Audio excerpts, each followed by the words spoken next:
Hola a todos, ¿cómo están? Yo soy la doctora Victoria Aguirre y hoy vamos a ver juntos el metabolismo del glucógeno en esta mini clase complementaria al desarrollo de los temas del módulo 2. Aquí tenemos una ilustración de los principales tejidos donde se acumula el glucógeno. El glucógeno es la forma principal de almacenamiento de los carbohidratos en los animales y corresponde al almidón o la función del almidón en los vegetales. En la clase de hoy nos proponemos describir las etapas de la glucogenólisis y la glucogenogénesis, también denominada glucogénesis, distinguir las regulaciones del metabolismo del glucógeno en hígado y en músculo y conocer el fundamento bioquímico de las glucogenopatías.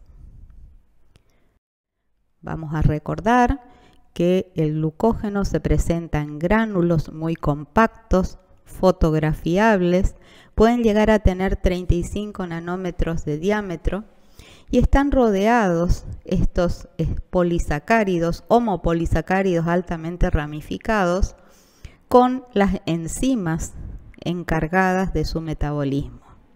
Por eso se habla de que hay un lado catalítico y un lado propiamente estructural en el glucógeno. Estos gránulos, por su función, cambian de tamaño según las necesidades fisiológicas de cada tejido en el individuo. Las cantidades en que se presentan proporcionalmente son mayores en el hígado, pero en cantidad neta por la masa total muscular, aunque se almacena en un 0,5 a 1%, hay más cantidad de glucógeno proveniente de esta fuente, o sea, de la masa muscular. Y aquí tenemos los valores, por ejemplo, en esta tabla, de los almacenamientos de glucógeno y las proporciones en un hombre adulto de 70 kilos. Los niveles de glucógeno hepático oscilan considerablemente de acuerdo a la ingesta del individuo a lo largo del día.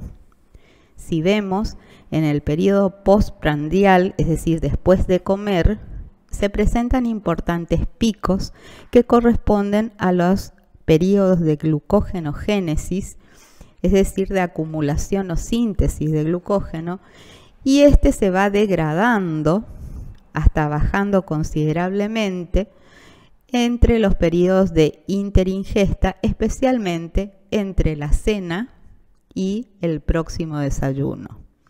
Se estima que los depósitos hepáticos se deplecionan entre las 12 y las 18 horas de ayuno. ¿Qué pasa en el músculo? La glucosa que viene con la dieta de carbohidratos complejos, generalmente farináceos, almidones, se digiere, se absorbe y llega como glucosa postprandial, donde gracias a la insulina el músculo procesa y acumula este combustible en forma de glucógeno. La gran diferencia es que este glucógeno es para uso propio del músculo. El músculo, cuando está en actividad, contracción muscular, provoca la degradación de este depósito a subunidades de glucosa disponibles para generar energía y oxidarse completamente en el proceso de glucólisis aeróbica o anaeróbica, dependiendo del tipo de ejercicio. Repasando un poco la estructura química del glucógeno, vamos a ver que es un homopolisacárido altamente ramificado. Se presentan con un esquema de círculos rojos, los extremos no reductores, que son aquellos a partir del cual se pueden establecer las próximas uniones alfa 1,4 con otras glucosas que se pueden ir incorporando al crecer este gránulo. Las subunidades lineales tienen mayoritariamente la presencia de uniones alfa 1,4, mientras que en los puntos de ramificación indicados con color verde, las uniones son de tipo alfa-glucosídicas de tipo 1,6. Esta estructura altamente ramificada tiene una razón biológica. En caso de necesidad de glucosa, múltiples puntos de ramificación permiten una liberación considerable, rápida, de los monómeros de glucosa, que se van a liberar, como vamos a ver, como glucosas 1-fosfato en su mayoría. Permite también mayor compactación para el almacenamiento celular y disminuyen considerablemente la presión osmótica dentro de la célula, ya que cada una de estas partículas estaría rodeada por moléculas de agua y al estar compactadas las células no estallan y se estabilizan en forma de gránulos solubles. Alfa 1,6. Entonces vamos a comenzar a ver las etapas del metabolismo. Y vamos a comenzar con la degradación, la glucogenólisis. La glucogenólisis posee las siguientes etapas generales. Primero, la fosforólisis de los extremos no reductores del glucógeno. Cuando llegamos a 4 residuos antes del punto de ramificación ocurre una transferencia de glucosilos de 4 residuos. La desramificación en los puntos de unión alfa 1,6 y la liberación de glucosa 1,4 con formación de glucosa 6-fosfato. La liberación de glucosa únicamente se produce en el tejido hepático, ya que el tejido hepático es el único lugar donde está expresada la glucosa 6-fosfatasa que permite que el hígado pueda liberar glucosa para el resto de los tejidos. Por eso se lo denomina al tejido hepático como glucostato del organismo. Sin embargo, el músculo no hace esto, usa las glucosas 1-fosfato, las transforma en 6-fosfato para su uso propio, para obtener energía durante la contracción muscular. La enzima más importante que va a trabajar durante la glucogenólisis y sobre la que se regula por múltiples mecanismos que vamos a ver es la glucógeno fosforilasa.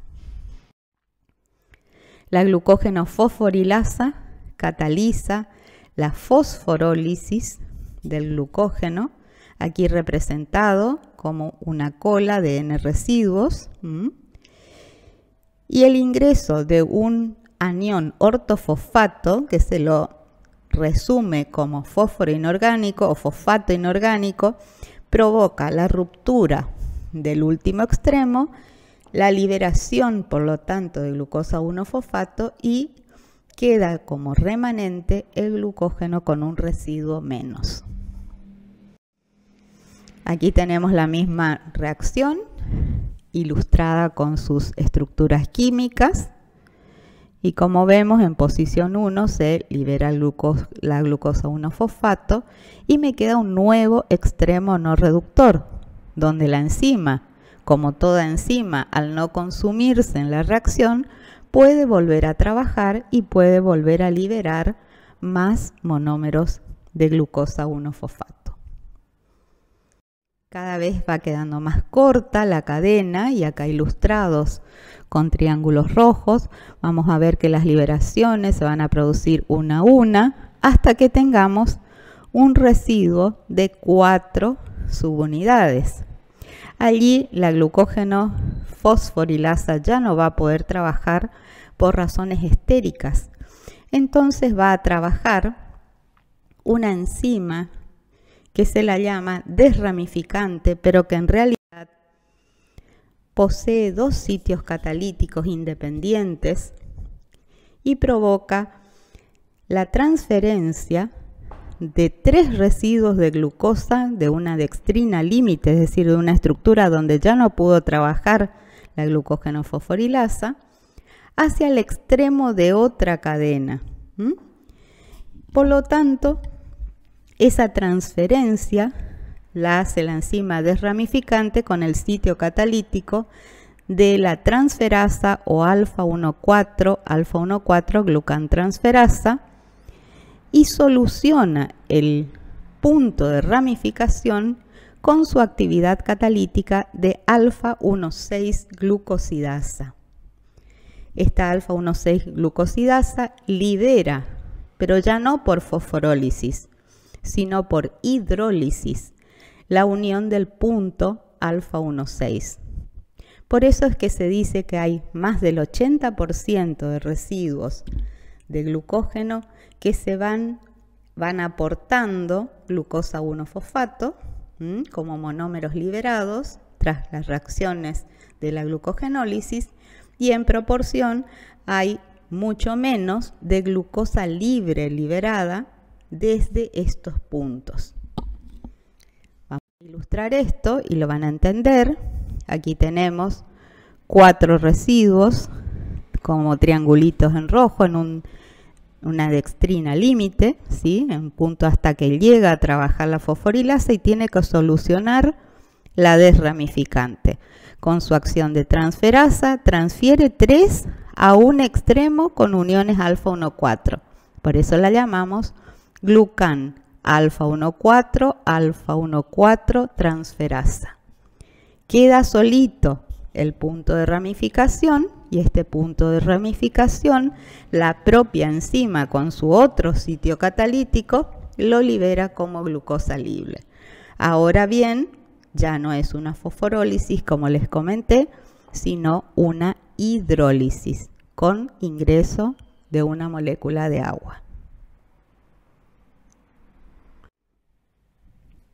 Siguiendo, la glucosa 1-fosfato liberada en su mayoría, como les dije, no puede entrar directamente al metabolismo energético celular, sino que se tiene que transformar a glucosa 6-fosfato por una fosfoglucomutasa.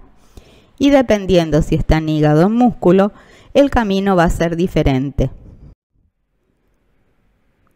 Si está en el hígado, esa glucosa 6-fosfato puede ser susceptible de ser sustrato de la glucosa 6-fosfatasa, como les comenté, y allí la glucosa perderá su fosfato y podrá ser liberada a circulación.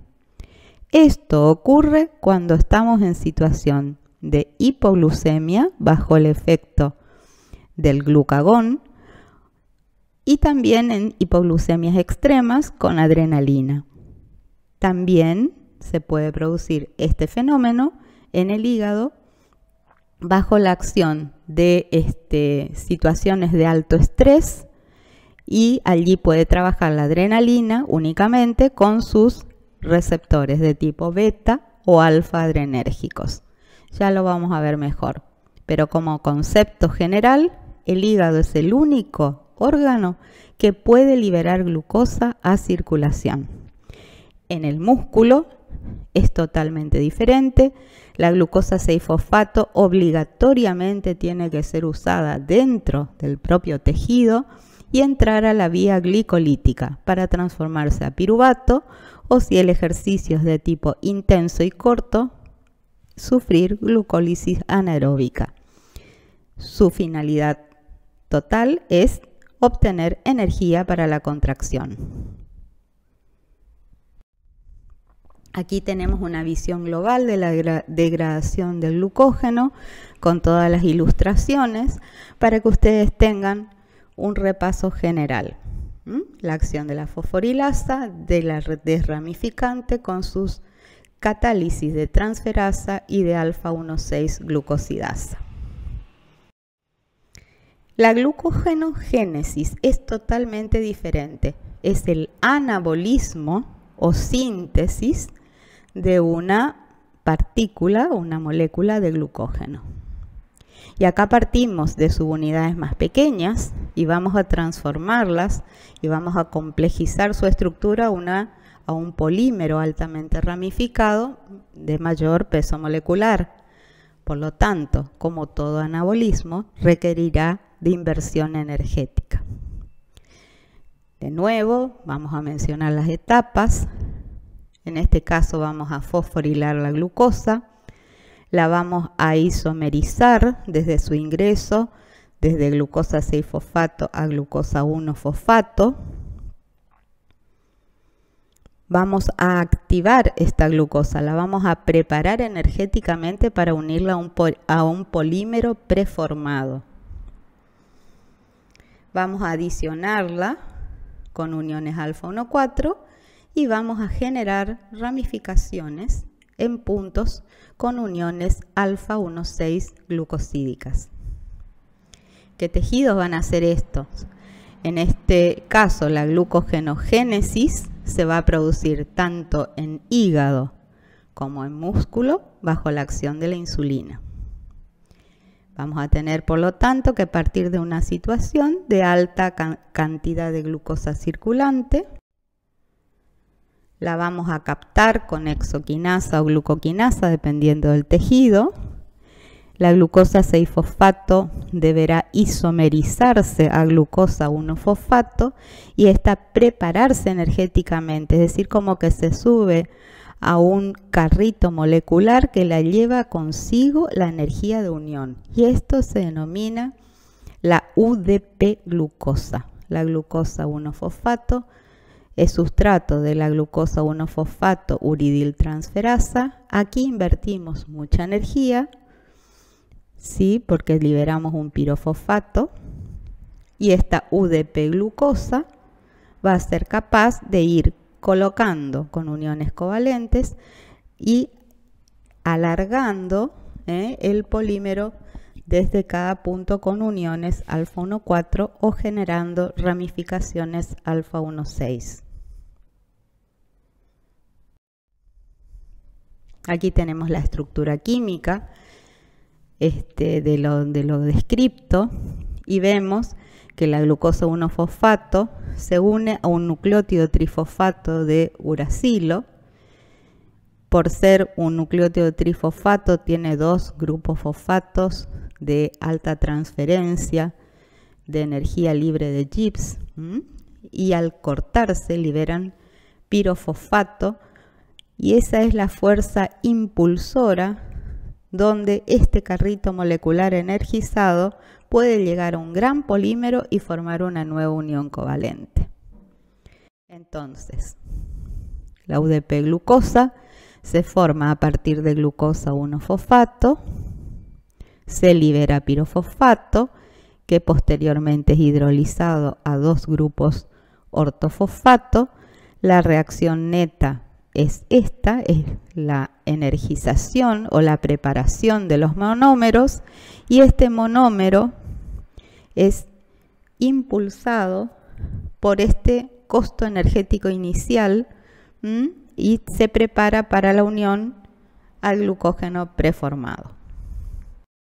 Aquí tenemos que rendir honor al doctor Luis Federico Leroy, que en el año 70 descubrió este importante intermediario en la glucogenogénesis y en general en la biosíntesis de otros carbohidratos. Argentino y un orgullo para nuestro país, ya que todavía su instituto está produciendo importantes avances y formando calificados doctores. Aquí tenemos entonces la estructura química de esta unión que les comentaba. La UDP-glucosa se acerca a un residuo preformado, siempre crecen y se van añadiendo en los extremos no reductores o las colas de cada ramificación. Y acá trabaja nuestra próxima estrella, que es la glucógenosintasa.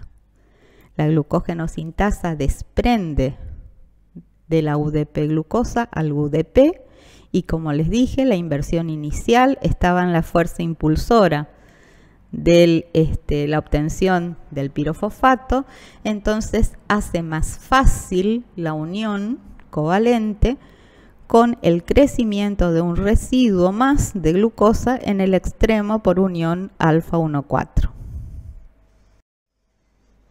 ¿Cuántas veces puede unir? Bueno, la glucógeno sintasa trabaja como toda enzima, recuperándose y volviendo a convertir sustratos en productos.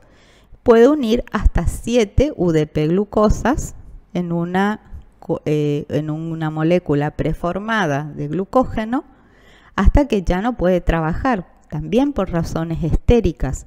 Su sitio activo ya no está cómodo para trabajar y allí tiene que venir la enzima ramificante. La enzima ramificante hace lo opuesto de la que vimos anteriormente, corta y transfiere, ¿sí?, una cola de aproximadamente 7 residuos de glucosas unidas previamente con uniones alfa 1,4 y las pega en un gránulo próximo de la misma molécula o de moléculas vecinas con uniones alfa 1,6. Las separaciones generalmente no son mayores de 4 residuos entre las ramificaciones. De esta manera se genera una molécula altísimamente ramificada. Como les comenté, las ventajas son aumentar la solubilidad y al haber muchos residuos no reductores, tanto la glucógeno fosforilasa como la sintasa trabajan más cómodamente y aumentan la velocidad tanto de síntesis como de degradación. Por eso les decía, las partículas van cambiando de tamaño. Como ven, en el centro de cada residuo hay algo que no es un polisacárido y lo denominamos glucogenina. Es una proteína. La glucogenina es una proteína citoplasmática que está en el core de cada tipo de gránulo de glucógeno y empieza esta compleja arquitectura porque es una glucosiltransferasa endógena. Es decir, ella misma utiliza con esta reacción catalítica una autoglucosilación desde la UDP glucosa a residuos de tirosina de su propia cadena. Es un dímero que está siempre en el núcleo de las partículas de glucógeno. Nunca se llega a la degradación total hasta la glucogenina. Siempre hay un cambio de tamaño, pero ese núcleo fundamental está en el centro de cada una de las partículas.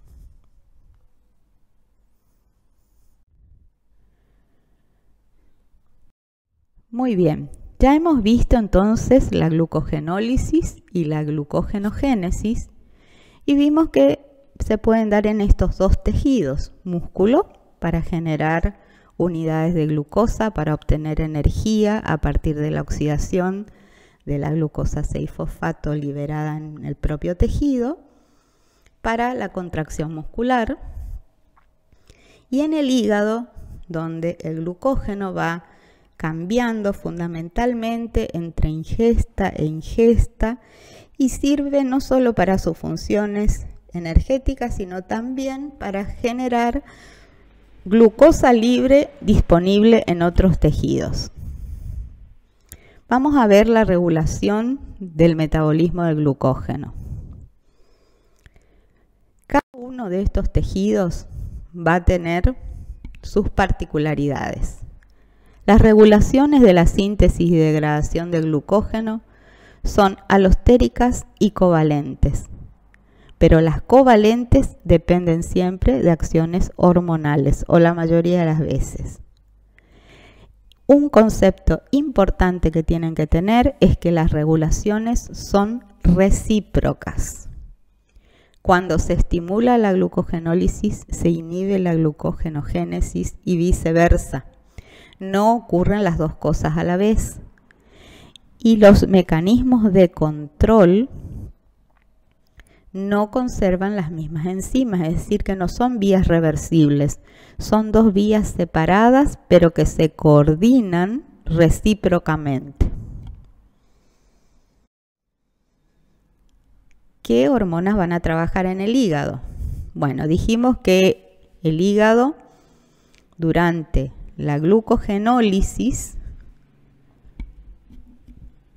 estaba bajo influencia del glucagón en situaciones de hipoglucemia. Esta hormona estimula la glucogenólisis, la degradación de glucógeno y la liberación de glucosa desde el hígado. Pero también puede darse que en situaciones de hipoglucemia extrema o estrés, la epinefrina trabaje a través de sus receptores beta adrenérgicos o alfa adrenérgicos. Aquí el beta adrenérgico usará el mismo segundo mensajero que el glucagón, o sea el AMP cíclico, y los alfa adrenérgicos utilizarán movilizaciones de calcio para la degradación glucogenolítica. El ingreso de la glucosa en el hígado es independiente de la insulina, ya que ingresa con el transportador GLUT2. Y en el hígado, al haber una hiperglucemia y un ingreso muy interesante por gradiente en el periodo postprandial, se produce la síntesis de glucógeno. Ese es el principal efecto de disparador de la glucogenogénesis. En el músculo la situación es diferente. En el músculo estamos con distintos tipos de estímulos. Uno es el desencadenado por la adrenalina durante la contracción muscular, también el estímulo nervioso, y aquí tenemos la glucogenólisis con liberación de glucosa 6-fosfato para uso interno. Mientras que para la glucogenogénesis debe trabajar la insulina para dos efectos. Uno, la síntesis misma del glucógeno, y otro, permitir el ingreso de la glucosa que está circulando en alta concentración. En el músculo, el ingreso de la glucosa es insulino dependiente a través de los carriers GLUT4. Todo esto condiciona que el metabolismo sea diferente, aunque el propósito es modular el metabolismo del glucógeno. Las vías se regulan de manera diferente. También hablamos de regulaciones alostéricas.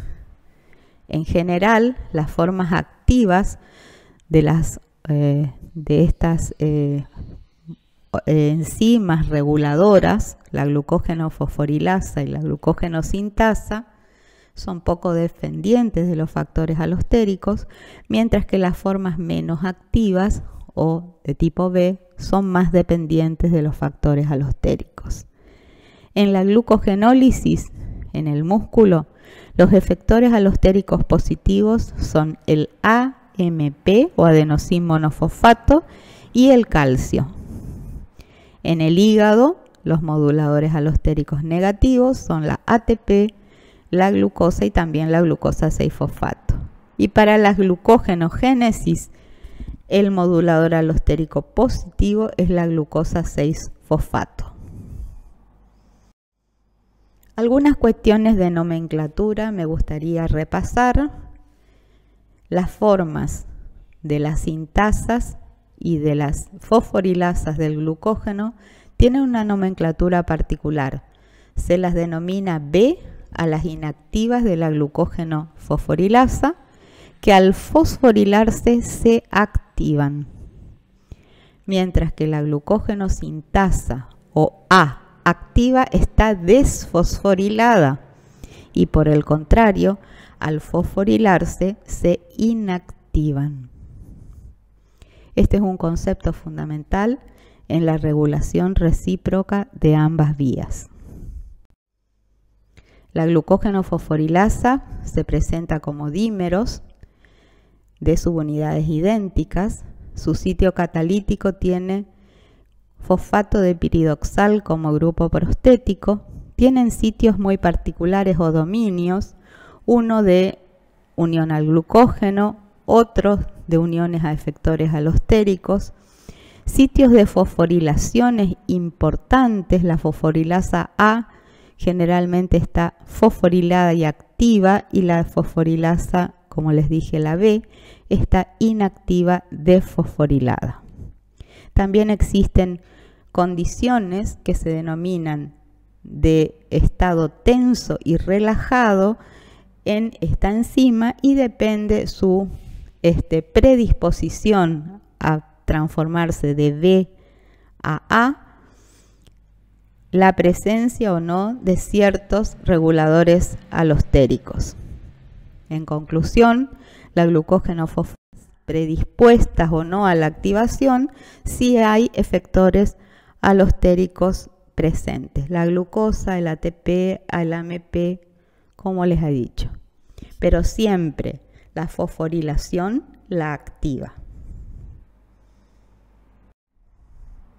La cascada de activación de la glucógeno fosforilasa es muy interesante y tiene varias etapas. Las vamos a ver con más detalle cuando veamos señalización hormonal. Por ahora, tienen que saber que hay receptores que reciben las hormonas en las membranas celulares. En este caso, por ejemplo, el beta-adrenérgico, que se activa la adenilato ciclasa, una proteína integral que está regulada por un trímero G. El ATP, una vez activa la adenilato ciclasa, se transforma en AMP cíclico, y ahí empiezan las cascadas de quinasas. Y acá, de manera relevante, aparece el protagonismo de la proteína quinasa A. La proteína quinasa A no solo va a regular a la glucógeno fosforilasa, sino a una precursora que la va a activar. Se llama glucógeno fosforilasa quinasa. Y recién cuando ésta está activa, fosforilada, ella es la que transforma de la glucógeno fosforilasa B a la glucógeno fosforilasa A activa, fosforilada. Aquí tenemos la cascada explicada de otra forma, porque muchas veces hay que presentar varios tipos de esquemas para que los conceptos queden más claros. Espero que esto sea así en este caso. Volvemos a repasar la misma cascada, se forma AMP cíclico, la proteína quinasa A se activa. Esta, al ser quinasa, fosforila a la fosforilasa quinasa, que se activa y queda fosforilada, y la fosforilasa quinasa vuelve a fosforilar, vuelve a gastar ATP para transformar a la fosforilasa del glucógeno en una forma activa. Fíjense que trabajan quinasas sobre quinasas, es decir, que hay doble cascada de acción enzimática. Cada enzima cataliza cientos de veces.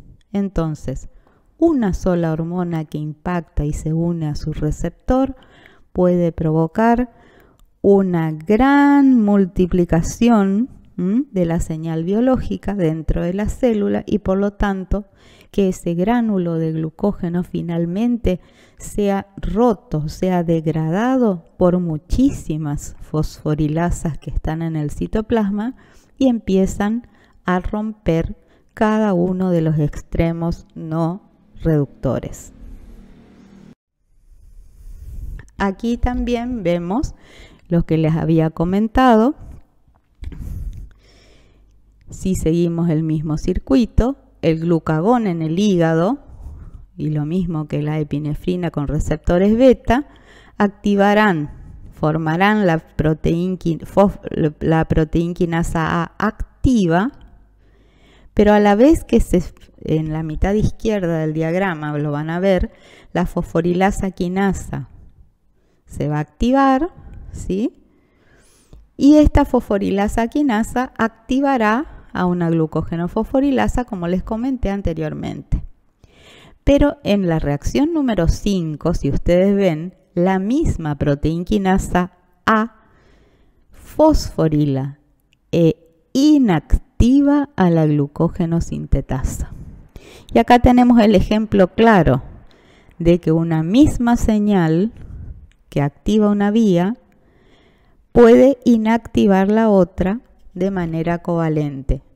En este caso, se activa por fosforilación las enzimas encargadas de la glucogenólisis y por el contrario la fosforilación inactiva, ¿sí?, la síntesis del glucógeno. También dijimos que en el hígado puede trabajar la epinefrina o adrenalina con sus receptores alfa-adrenérgicos.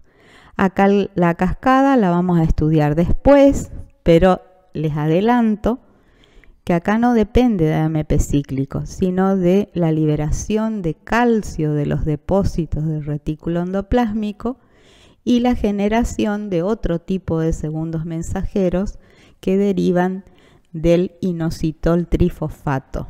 El calcio se va a unir a la calmodulina, que es parte integral de una de las subunidades de la fosforilasa quinasa, y esta fosforilasa quinasa va a activar, ¿sí?, a la glucógeno fosforilasa transformándola en A y por lo tanto desencadenando la glucogenólisis, y también va a inactivar por fosforilación a la glucógenosintasa.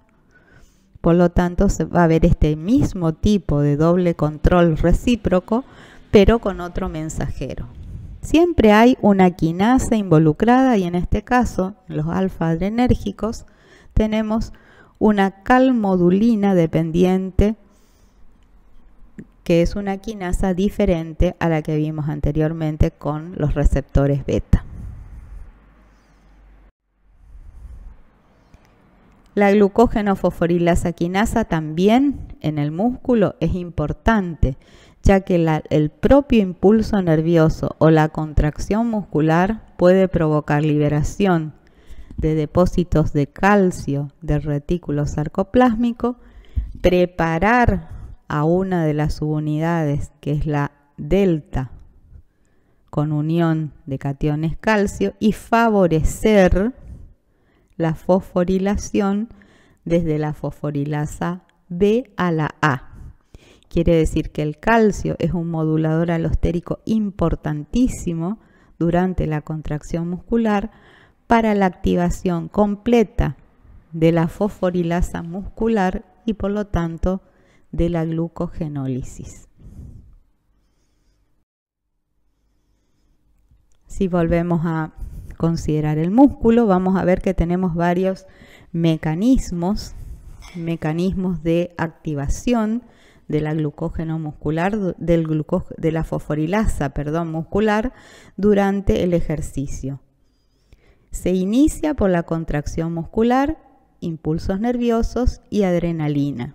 Entonces, en la reacción 1, el AMP producido a partir de la degradación del ATP durante la contracción muscular activa de manera alostérica a la glucógeno fosforilasa B. En la reacción 2, los impulsos nerviosos que inician la contracción liberan calcio a partir del retículo sarcoplásmico y como vimos, el calcio se une a la calmodulina, que es una proteína modificadora y que activa la fosforilasa quinasa. Y esta última se activa también a través de la fosforilación de la proteína quinasa a través de la formación de AMP cíclico, y la proteína quinasa A se inician entonces los procesos de activación múltiple que tiene la glucógeno fosforilasa muscular. Acá entonces vemos que hay un resumen de muchos tipos de controles que son diferentes en el músculo con respecto al hígado.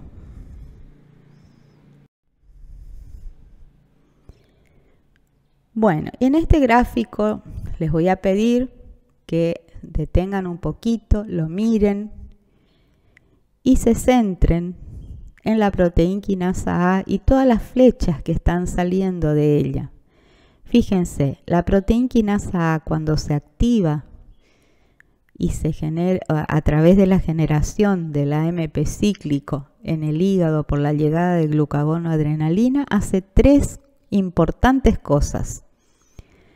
Primero, activa la fosforilasa quinasa y esta fosforilasa quinasa activa transforma la fosforilasa B a fosforilasa A.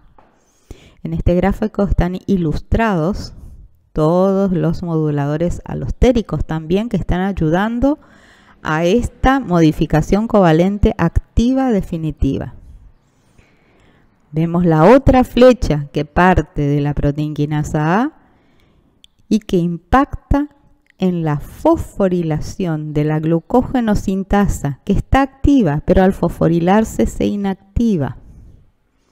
Quiere decir que el glucógeno no se degrada, no se sintetiza al mismo tiempo que se está produciendo la glucogenólisis. Y finalmente hay una tercera flecha que esto no lo vimos todavía. Fosforila a una proteína inhibidora. Y esta proteína inhibidora fosforilada, ¿sí?, se une a una fosfoproteína fosfatasa 1 que está activa y la inactiva. Es como un bloqueador del sitio activa de esta proteína que la estamos conociendo, es la fosfoproteína fosfatasa. ¿Y cuál es su rol? Su rol es hacer la reacción opuesta. Todo lo que está fosforilado, esta proteína fosfatasa lo desfosforila. Y esto es muy lógico porque si no, durante cada hipoglucemia nosotros haríamos una depresión completa y permanente del glucógeno y esto no es así. No tenemos que llegar a picos de hiperglucemia. Tenemos que mantener un nivel de normoglucemia. Este es un mecanismo molecular muy fino que vamos a seguir viéndolo. Entonces, la proteína quinasa A, como resumen de esta aparentemente compleja filmina, hace lo siguiente. Fosforila 3 cosas. La fosforilasa quinasa, la glucógeno sintasa y la proteína inhibidora 1. ¿Para qué? Para asegurar un periodo de trabajo de las enzimas que tienen que fosforilar y posteriormente esto es revertido en situaciones fisiológicas cuando se activa la fosfatasa y puede quitar todos los fosfatos y por lo tanto revertir de glucogenólisis a glucogenogénesis, una vez que comemos y que hay glucosa circulante. Entonces, la insulina producida en respuesta a una hiperglucemia dispara una cascada de señales independientes que produce la activación de la fosfoproteína fosfatasa. Esta fosfatasa cataliza la remoción de los fosfatos de la glucógeno fosforilasa, de la glucógeno fosforilasa quinasa y de la glucógeno sintetasa. Por lo tanto, antagoniza los efectos de la cascada que fue inducida por glucagón y adrenalina a través del AMP cíclico. La insulina trabaja con un mecanismo diferente, no lo vamos a ver ahora. Lo que sí tenemos que saber es que hay una proteína quinasa B que se activa y fosforila a una glucógeno sintetasa quinasa y la inactiva. Por lo tanto, la glucógeno sintetasa va a quedar, al quedar inactivada la quinasa, va a quedar sin fosfatos y va a poder permanecer activa. Como la insulina trabaja en condiciones de altos niveles de glucemia, la glucosa va a poder entrar, la glucógeno sintasa va a estar todavía activa y se va a producir la síntesis de glucógeno. Este es un resumen de las dos vías de las etapas de síntesis y de lisis del glucógeno. Están divididos en dos mitades con todas las enzimas correspondientes como una guía gráfica para que ustedes vean que no son exactamente los mismos pasos, que no son las mismas enzimas las que trabajan, sin embargo, están íntimamente controladas por señales recíprocas. Durante la inactivación de la glucogenólisis, trabajan muchísimos mecanismos concurrentes. Uno es la disminución del AMP cíclico, ya sea por su destrucción, por acción de una fosfodiesterasa que lo convierte en 5'-AMP, por inactivación de la adenilato ciclasa, que se separa las subunidades G regulatorias, o por inactivación de la proteinquinasa A. También se puede cortar por disminución del calcio intracelular a través de depósitos que se estimulan en los reservorios celulares. Y por último, por desfosforilización de la glucógeno fosforilasa y de la fosforilasa quinasa, como les había comentado con esta fosfoproteinfosfatasa. Fíjense, la fosfoproteinfosfatasa desfosforila a la fosforilasa quinasa y a la glucógeno fosforilasa. Cuando desfosforila, la hace menos activa, no trabaja tanto.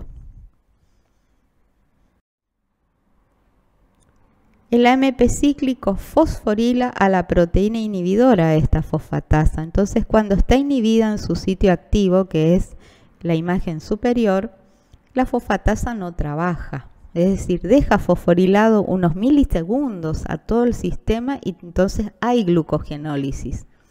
Pero finalmente, esta propia subunidad fosforilada se desfosforila porque es un sustrato que es susceptible a ser cortado por hidrólisis. Entonces ahí la fosfoproteinfosfatasa queda libre y trabaja perfectamente revirtiendo todas las fosforilaciones. Este es el caso que les describo. Cuando la fosfatasa queda libre de su inhibidor, que ya no está fosforilado, puede hacer totalmente los pasos inversos: desfosforilar la quinasa y desfosforilar la glucógeno fosforilasa. Por lo tanto, ya no va a haber glucogenólisis y al desfosforilar también a la glucógeno sintetasa, va a haber glucógenogénesis. Aquí tenemos un resumen general de todo el sistema de fosforilación para que lo vean con tiempo, con detenimiento. Una misma señal prende o apaga una vía y una misma señal trabaja sobre el inhibidor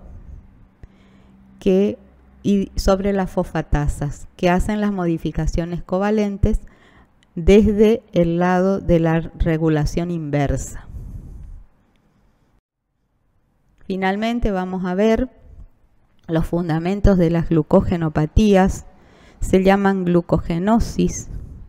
Son enfermedades donde se presentan estos niños que tienen déficit en el almacenamiento del glucógeno por enfermedades hereditarias genéticas asociadas a la excesiva acumulación del glucógeno en las células.